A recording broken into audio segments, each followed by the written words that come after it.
It started like any other Saturday in Los Angeles, until it didn't. By mid-morning, phones were lighting up across Hollywood. Push notifications, tweets, headlines, all saying the same impossible thing. Diane Keaton is gone. For a generation raised on her laugh, her offbeat elegance, and the way she could turn hesitation into poetry, it didn't feel real. Producer Dory Rath, who'd worked with Keaton on her last few projects, confirmed the news to CNN. Moments later, reports began to align. The Los Angeles Fire Department had received a call for medical assistance at Keaton's address early that morning. Paramedics transferred one person to a nearby hospital.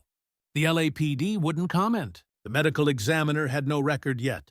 But by noon, the entertainment world had its answer, and millions wished it hadn't come.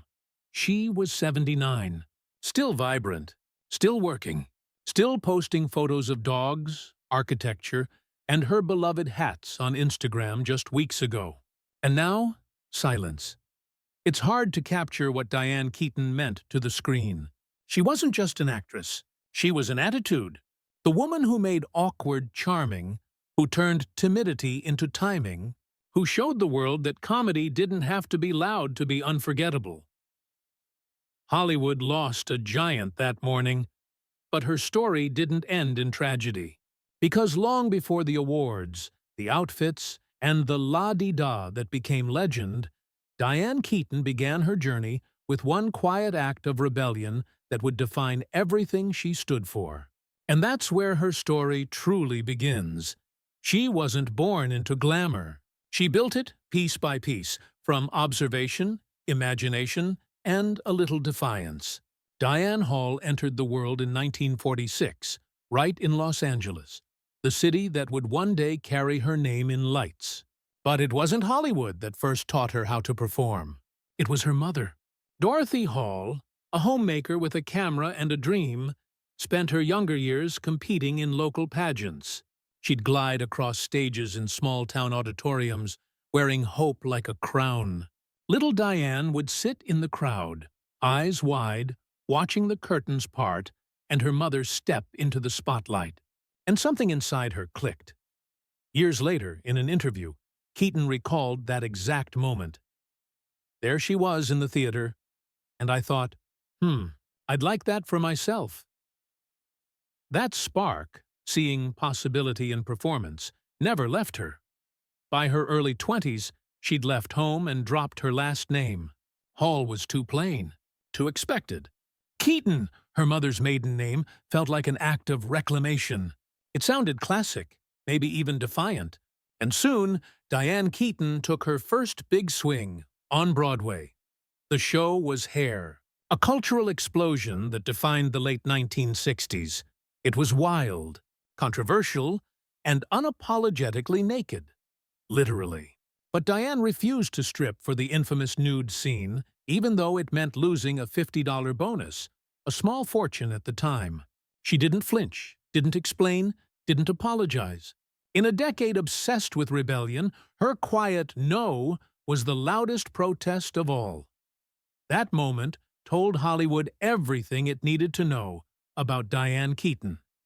Fearless, quirky, and never for sale. It was a choice that would shape every role, every outfit, every laugh that came after. And it wouldn't take long for the industry to notice. Hollywood didn't quite know what to do with Diane Keaton at first. She didn't fit the mold. The too perfect hair, the glamour shots, the polished delivery. She was unpredictable, funny without trying, and serious without warning. But Francis Ford Coppola saw something in her that others didn't. In 1972, she stepped into the shadows of The Godfather, playing Kay Corleone, the woman who loved Michael, but never truly knew the man he'd become. Surrounded by cinematic titans like Al Pacino and Marlon Brando, Keaton didn't try to match their power. She contrasted it. Her quiet unease, the way she questioned instead of obeyed, gave the audience an anchor in a world built on silence and loyalty. Suddenly, she wasn't just a supporting player, she was the conscience of the film. That performance opened the gates, And through them stepped not just an actress but a muse. Her partnership, both creative and romantic, with Woody Allen birthed a run of era-defining films: Play It Again, Sam, Sleeper, and, of course, Annie Hall. When Annie Hall hit theaters in 1977, something shifted in American cinema. The film's nervous, talky humor mirrored real life, but it was Keaton's presence that made it iconic. The mismatched patterns, the baggy slacks, the tie tucked into a vest. It wasn't wardrobe, it was personality. Diane Keaton didn't play Annie Hall. She was Annie Hall. That look wasn't costume, it was armor. In a Hollywood obsessed with polish, she turned imperfection into identity. Audiences adored her. Critics crowned her. The Academy handed her the Oscar for Best Actress. And with one role, she redefined what it meant to be a leading lady. Not a fantasy, but a force. From then on, every director wanted Diane Keaton's magic. But she had no interest in being anyone's idea of a type. She was already planning her next reinvention, and it would prove she could lead any story, anywhere. By the late 70s, Diane Keaton had become the woman everyone wanted to cast, but no one could quite predict. After Annie Hall, she could have coasted on charm alone. Instead, she dove headfirst into darkness. Looking for Mr. Goodbar in 1977 was a sharp left turn, a raw, unsettling story about risk, desire, and danger. Gone were the soft laughs and nervous smiles.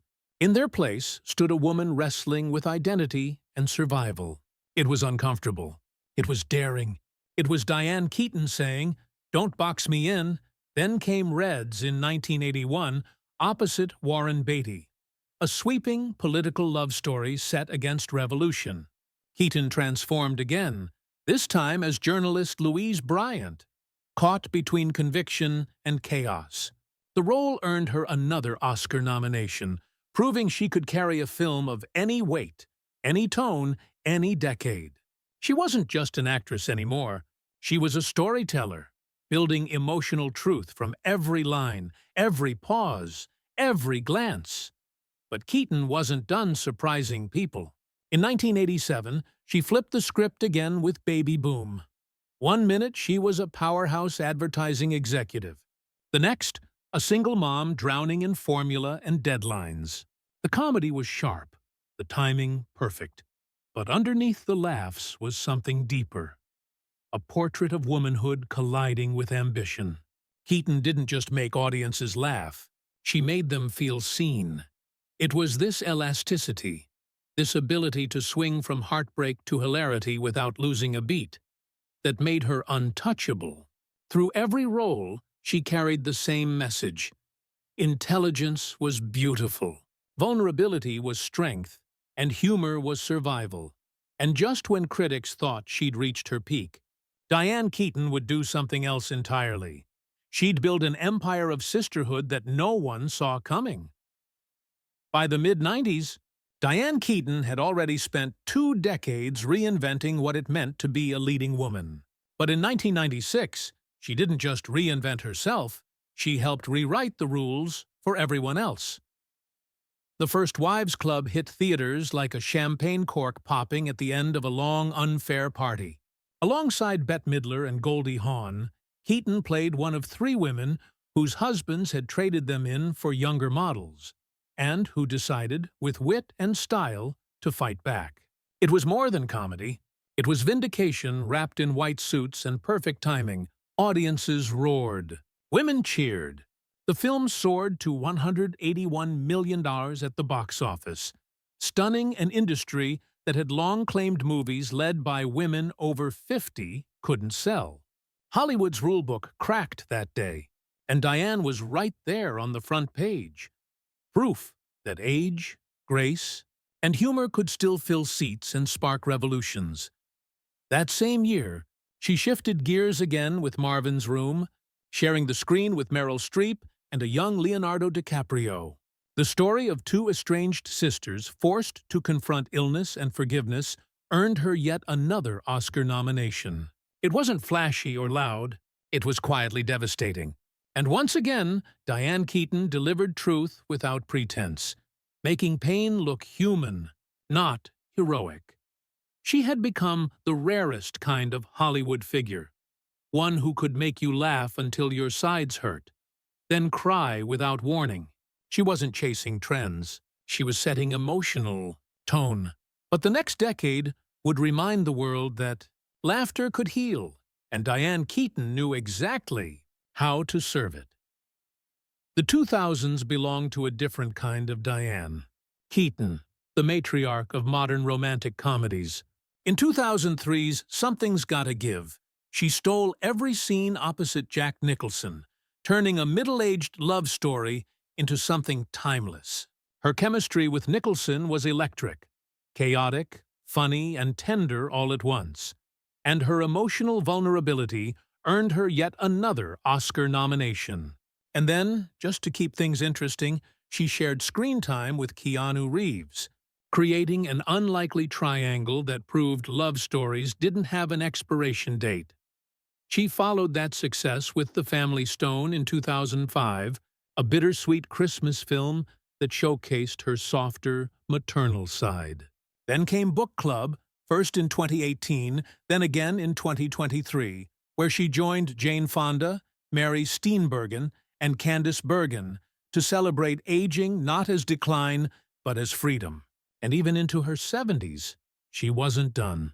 In 2024's summer camp, she reunited with Kathy Bates and Alfre Woodard, proving that fun and film had no age limit. But acting was only part of her creative empire.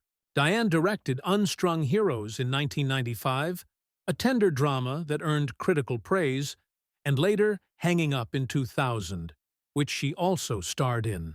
Her producing work stretched across decades, with her final credit on Maybe I Do in 2023, a romantic comedy that paired her with Richard Gere, Susan Sarandon, and Emma Roberts.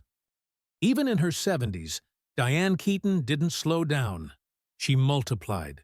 She refused to fade quietly, choosing instead to fill every year with laughter, work, and that fearless curiosity that had always defined her.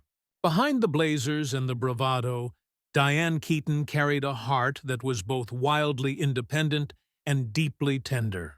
She never married, a choice she explained not with regret, but reflection.